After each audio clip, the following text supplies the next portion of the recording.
Fertility treatment क्यों fail होता है और कहाँ कहाँ फेल होता है। I am doctor Tahmina Rahman, welcome to my channel, जहाँ आपके तमाम सवालात के जवाब आपको मिलेंगे। जब भी हम इनफर्टाइल कपल की ट्रीटमेंट करते हैं, एक लंबी और फ्रस्ट्रेटिंग जर्नी होती है उनकी, क्योंकि वो जब तक हमारे पास आते हैं उससे पहले वो आम तौर पर काफ़ी मुश्किलात से गुज़र चुके होते हैं।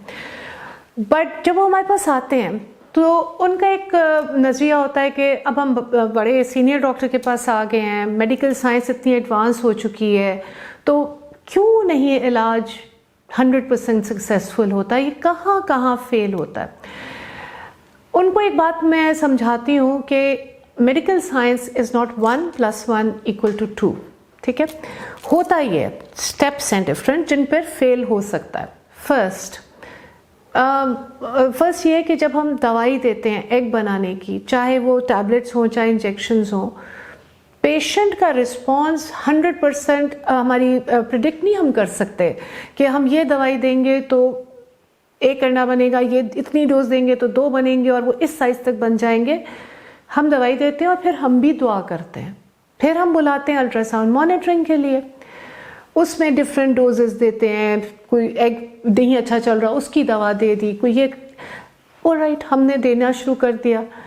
फिर हम पहुंचते हैं कि एग रिलीज़ के टाइम पे।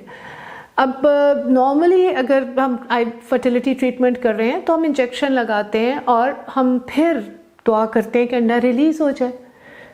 अगेन उसका रिज़ल्ट हमारे हाथ में नहीं होता। IVF हो तो फिर हम पिकअप करते हैं, अंडर एनेस्थीसिया देखते हैं, हमें दुआ करते हैं कि हमें जो थैलियाँ दिख रही थी उनमें अंडे भी मिल जाए और अच्छी क्वालिटी के भी मिल जाए। ये हमारे बस में नहीं होता। फिर एग रिलीज़ हो गया या एग हमने कलेक्ट कर लिए, फिर फर्टिलाइजेशन, स्पर्म से मिलना। नेचर में तो हम जस्ट वेट एंड सी पे चल रहे होते हैं, IVF में हम उसको माइक्रोस्कोप में मिलाते हैं। अब एग की अगर क्वालिटी अच्छी है और स्पर्म की क्वालिटी अच्छी है तो अच्छा एम्ब्रियो बनने का इम्कान है, गारंटी नहीं है। फिर हम दुआ करते हैं। जब एम्ब्रियो बनता है तो क्या वो नॉर्मल बनता है? सारे एम्ब्रियो तो नॉर्मल नहीं बनते, वरना मिसकैरेजेस ना होती, उनमें जेनेटिक प्रॉब्लम्स हो सकती हैं, राइट। तो बहुत सारे जो नेचुरल हैं उनमें तो हम जेनेटिक प्रॉब्लम्स डायग्नोज ही नहीं कर सकते। सो IVF में भी जो लोग तो जेनेटिक टेस्टिंग करते हैं उनके चांस बढ़ जाते हैं। अच्छे एम्ब्रियो रखते हैं तो चांस होता है कि वो अपनी जड़ें पकड़ लें। अब एम्ब्रियो बन गया, एम्ब्रियो नेचुरली बना है, शायद वो जड़ें पकड़े ना पकड़े, किस क्वालिटी का हमें कुछ पता नहीं, दुआ शुरू। इसी तरह जब हम IVF में एम्ब्रियो रखते हैं, इवन जेनेटिक टेस्टिंग के बाद रखते हैं, तो फिर दुआ शुरू।